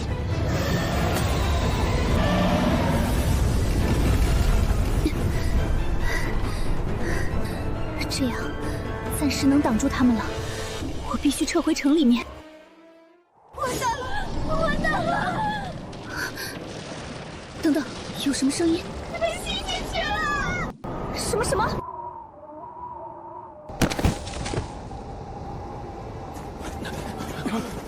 冰封大人，快救醒冰封大人！没有他的传送，我们都得死。这些亡灵一直拿士兵当工程武器往里面扔的吗？等等，这女人是谁？这体验太糟糕了！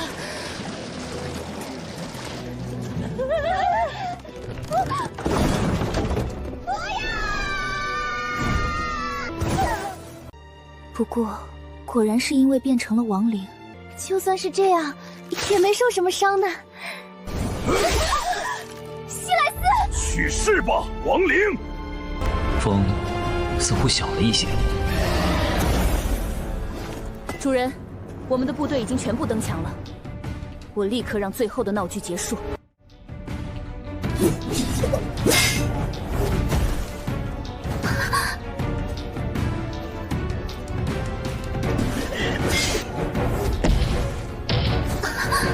雅拉和西莱斯，对吧？对吧？接着，把那女人杀了。把那女人杀了。我吗？为什么？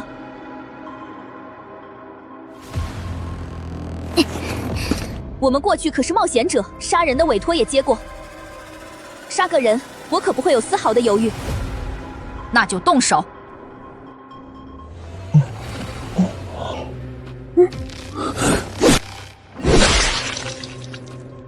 如何？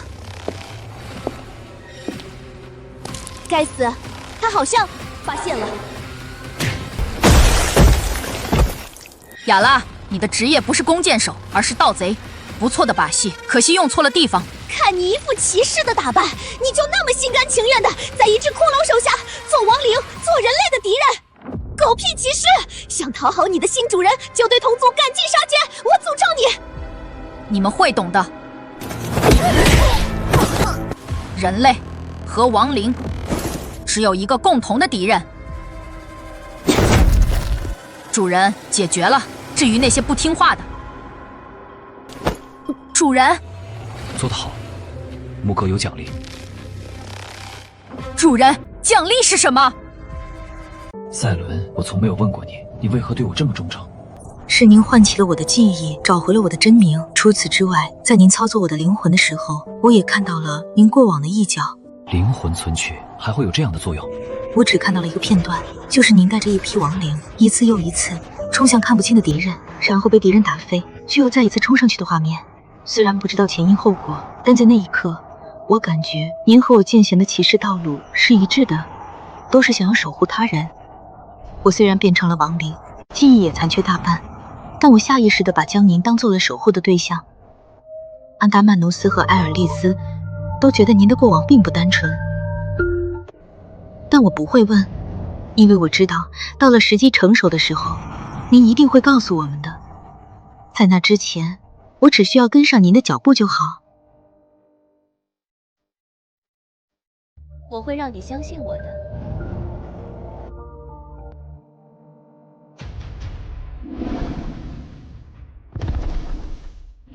没事吧？知道了，你去将小安和艾尔丽丝叫过来，在向寒山王座继续进发前，我会告诉你们我所知道的事情。是，主人。主人意外的单纯呢。赛伦，你这家伙上一次我见你这么笑，还是看到了画本小说的续集。变脸真快啊，你这家伙。让小安过来，主人终于要把他看到的事情告诉我们了。我早就到了。话说小赛伦，你为什么能叫我小安啊？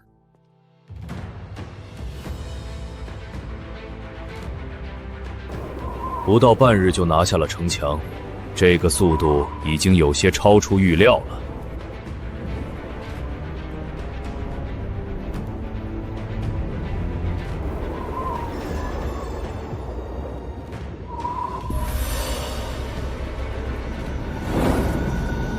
主要的原因应该是，仍然没有见到寒神傀儡。不知道卡利欧斯准备了什么等着我们。无论是什么，我们都会笑纳的。主人，牧哥，你不是说要告诉我们所有你知道的事情吗？我说到做到。你是说，还有另一个世界？那个世界才是你的家乡，而且那个世界马上就要和我们交汇了，而且是我们主动入侵那个世界。而且在那个时候，我们和现在不是一个人。不过，你还是在最后逃跑了。我们算是你的敌人吗？那是我最开始的想法，但我现在确定了，那些入侵者和你们不是一人。再加上神确实被某种更高的存在赋予了天职，幕后黑手恐怕另有其人。而现在我要做的，就是在一切无法挽回之前，阻止这一切。而且，我很高兴有你们和我一起。婆婆妈妈的家伙，说的跟我们不答应，你会放我们走一样。好。从此我们之间不再有隐瞒。所以，这么强的灵魂控制术，真的是我编写出来的。我果然是天才。好了，现在我们需要将注意力集中回如何攻略寒神王座了。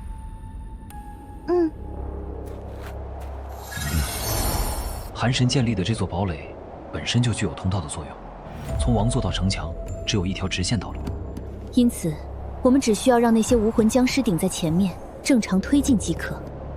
只是要注意寒神傀儡的出现。我会从空中保持警戒的。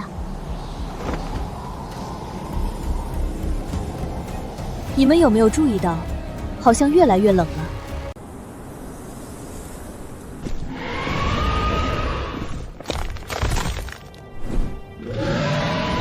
卡里俄斯，你究竟在等什么？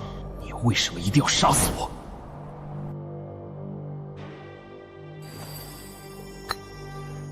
不愧是唯一的变数，果然和此前的所有入侵者都不一样。可我不甘心，凭什么他就可以成为唯一的变数？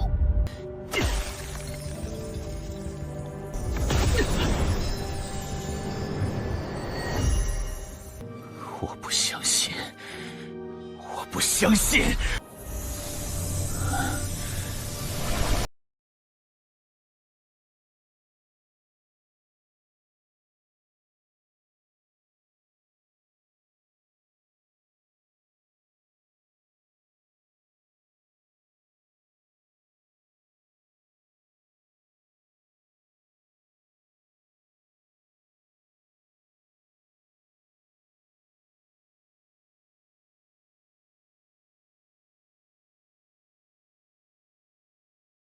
是已经被冻住了。很不对劲。不对，立刻把艾尔丽丝叫回来，寒神的反击开始了。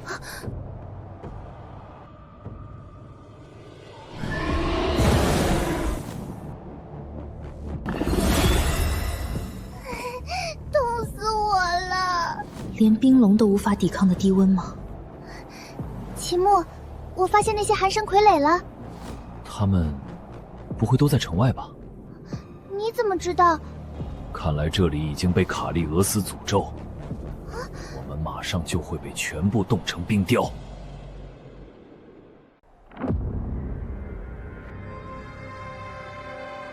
最外围的僵尸已经因为低温失去控制了。是寒神傀儡。而城外埋伏的寒神傀儡彻底堵死了我们的出路。好算计！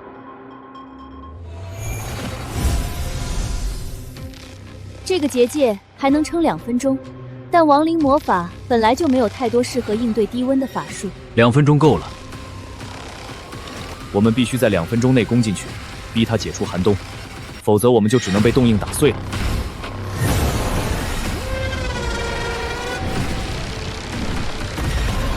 冰封和冰川这些新转化的亡灵不必带了，出发！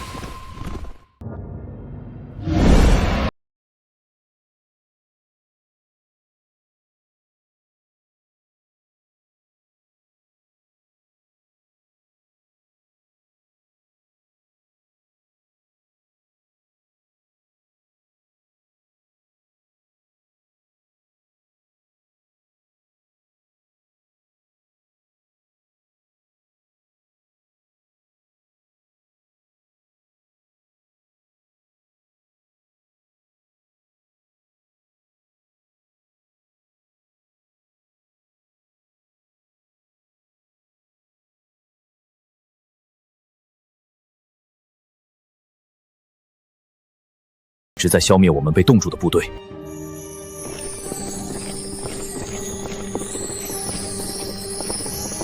看来卡利俄斯亲自来欢迎我们了。我知道你也委托了外地冒险者调查失魂症。卡利俄斯，城内的失魂症如果和你无关，那我们不必是敌人。我并不在意失魂症，我在意的是你。我当然知道失魂症和你们没有关系。和亡灵打交道了数千年，你们有什么本事我太清楚了。其实你们屠杀那些得了失魂症的人，我也并不在意。那你为何认为我必须死？你不是这个世界的人，但你和我一样知道那些诸神之上的存在。你果然知道他们的存在？我当然知道。你以为失魂症是怎么来的？你以为我为什么没去入侵你的世界？秦牧，是因为每一次我都在这里对抗那些诸神之上的存在。每一次？你以为这些事情发生过多少次？无数次了。每一次轮回，他们抹去我的记忆，再允许我用预言能力看到一点希望，然后拼命的去准备对抗他们。预言告诉我，会有一位命定的死者杀死他们，我就为了这句话坚持了不知道有多少个轮回，但最后留给我的只有失败。那这一次，你为什么还有记忆？因为你，我每一次我失败后，他们就会夺走一位我人民的灵魂，这就是失魂症。他们借此来嘲笑我。我原本找不到历代的我留下的记录，直到那天在界碑见到了你，我当天就找到了那些记录，所以你就是那个变数。救世主。那我呢？那我一直以来的坚守又算什么？难道就为了让我成为你的助力？凭什么？但现在，你一直以来期待的复仇时机到来了，不是吗？我为了这个预言曾经奋战千百遍，你若连此刻的我都无法战胜，我怎么相信你能战胜他们？所以到最后，还得是手底下见真章。闭上嘴，向我证明你自己吧，救世主！那就来吧。必须在屏障失效前让他停止施法。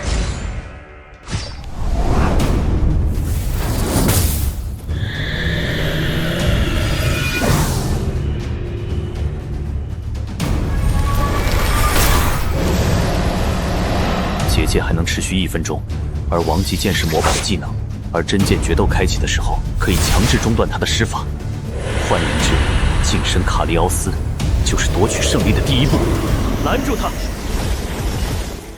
我会给您开路的。别废话了，快过去打断他！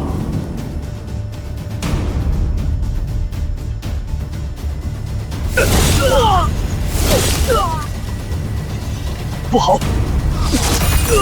前世并没有和卡利欧斯交手的经验，大意了。我的魔力不多了。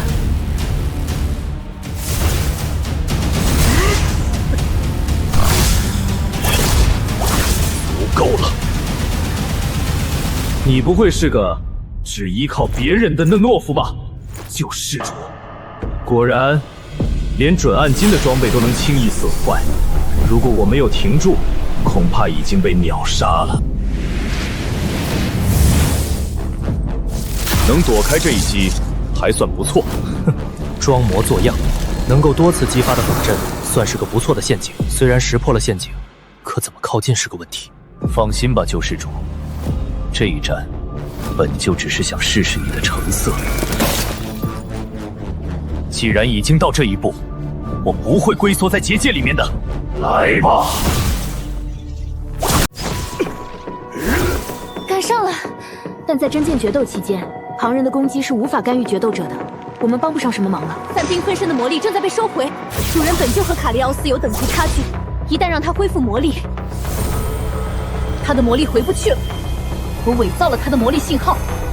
赛伦、埃尔利斯，趁现在抵消那些魔力。你的仆从们真的很努力了，但你不是我的对手。他的力量绝对不是一个通过法学之夜成神的人能有的。双之夜吗？果然是杀不死的亡灵。你倒是提醒我了。虽然前世的剑术技艺是剑圣阵级别，但那毕究是人类之躯使用的剑术，害怕受伤，畏手畏脚，需要考虑如何牵引肌肉和魔力来到最大的力量输出。而亡灵的剑术全凭魔力催动，不惧受伤，就该一往无前。哼，距离判断都失误了吗？什么？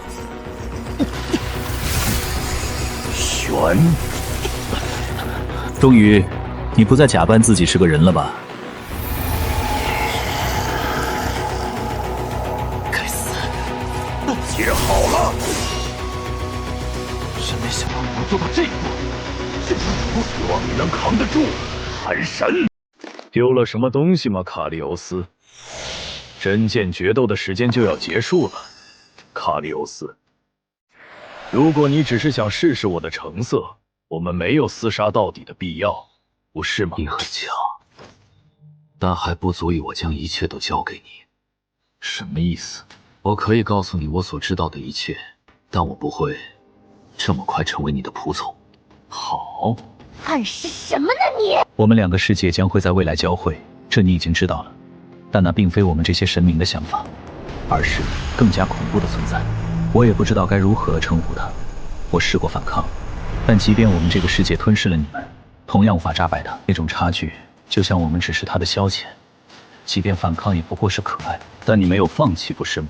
我绝不放弃，就算再重复千百次，我也要杀了他们。在这一点上，看来我们能够达成共识。几百次轮回中，我找到了唯一的可能性。这种感觉，鹤在看我们。观4个倒计时，难道鹤不想让卡利欧斯开口？卡利奥斯，他不想让你开口。去人类之国瓦兰提斯，命定的死者能够拾起双月下蓝色的火焰，嗜杀至高。卡利奥斯，一个石却死在一个饮食下，说明他在害怕。说不定只是逗逗你的呢。喂，闭嘴，亡灵！我要跟你离开。这就走了，也没比你强多少嘛。别叫，我还是喜欢他之前桀骜不驯的样子，但还不足以我将一切都交给你。这是迫不得已。没问题，但我还得找你要点东西。啊，你要什么？双职业的转职方法和所有寒神傀儡的控制权，反正现在你应该没有魔力控制他们了吧？我们利害一致，没问题。瓦兰提斯王国和极寒谈吐接壤，首都瓦兰提斯也只隔着一座雪山。对于人类部队来说是天堑，但对于亡灵部队来说，则只是行军时间长了些而已。3日，我们就已经到了瓦兰提斯城外。现在我们有一个很严峻的问题需要解决。一旦我们进入人类王国寻找预言有关的线索，我们肯定得伪装成人类的身份。小精灵好办，我俩也好办。好办在哪儿？光长得像人没用，你当教会侦测邪恶的魔法是摆设吗？这你可就有所不知，当年为了在人类帝国游历，我和赛伦都有量身定做的伪装，什么侦测魔法都没用。至于亡灵部队，可以隐匿在下水管道系统中。我的家族当年就负责监修和扩建王都下水道，有详细的图纸。但剩下的人可就不好说了。木哥，您当然也好办，我给您定做一个就行了。但这条体型巨大、反复无常，在人类王国声名狼藉的龙可就不一样了。小心眼，都已经一路了，你还在说？他可是没少霍霍瓦兰提斯，肯定藏不住。最好和亡灵军团一起待在下水道里。木哥，不，主人，您不会忍像我这水晶一样的冰翼在下水道中蒙尘吧？难说，新来的，这有你什么事啊？不必。但你在人类王国声名狼藉，对吧？公测之后，如果我想要成为能够给玩家发放任务的 NPC， 就必须要在王国内有足够的权势和侠名。你还真得帮我个忙啊，艾尔丽丝。